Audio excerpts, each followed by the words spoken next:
KTLA's Aaron Myers is live outside Santee High School in historic South Central, where the teenager had just started his senior year. Aaron? Good morning, Eric. As of this morning, no arrests have been made. They are still looking for those two drivers, and they say this investigation is ongoing. As you said, that young man, that 17-year-old, went to school here at Santee High School. He has been identified as Matthew Lobos, and as you said as well, he was just starting his senior year at the school, according to family.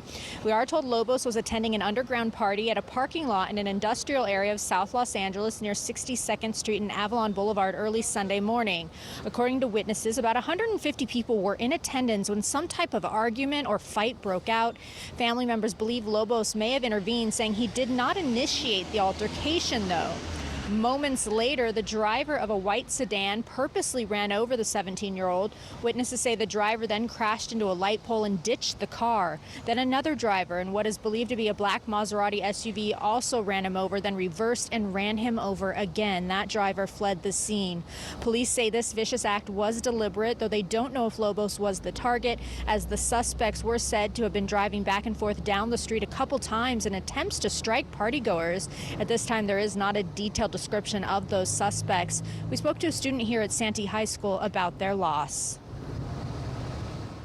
I think it's really tragic, and it'll be really hard for us as a whole when you lose someone so tragically. From what I've seen, he was always friendly and laughing with friends and telling jokes, and I'm really sorry to hear about what's happened to him. Family members of Matthew Lobos hope that those two suspects will turn themselves in. Anyone with any information, though, is asked to contact the LAPD. We also know a GoFundMe page has been set up to help the family. Reporting live here in historic South Central, I'm Aaron Myers. I'll send it back to you both in Hollywood. Aaron, thank you. Some early polling shows former Long Beach Police Chief Robert Luna leading the race to unseat LA County Sheriff Alex Villanueva. According to a new UC Berkeley survey, Luna leads the sheriff by a count of 31% to 27%. The poll has a 2.5% margin of error. Support for the candidates is split along party lines. 54% of voters who identify as Republican or conservative back Sheriff Villanueva. 46% who call themselves liberal or Democrat support Luna. Analysts say it's anybody's contest because 40% of the voters say they are still undecided. The USC school year kicks off today amid tension between Greek life and the university. This comes as a group of breakaway fraternities formed their own council. KTLA's Jean Kang live in University Park now with more on the disassociated fraternities. Jean, good morning. Good morning, Jessica and Eric. As you see, there's a lot of life now on campus for the first day of school.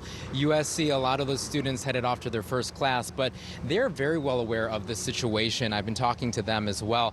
USC warning about a group of rogue fraternities. University officials urging students to be safe and aware of this big Greek life controversy. Let's take a look. These are the 8 fraternities that disaffiliated. We're talking about Tau Kappa Epsilon, Beta Theta Pi, Pi Kappa Alpha, Kappa Alpha, Lambda Chi Alpha, Sigma Chi, Zeta Beta Tau, and Sigma Alpha Mu.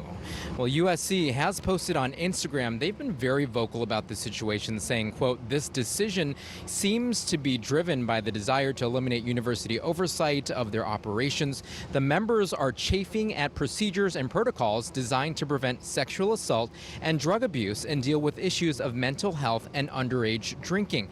That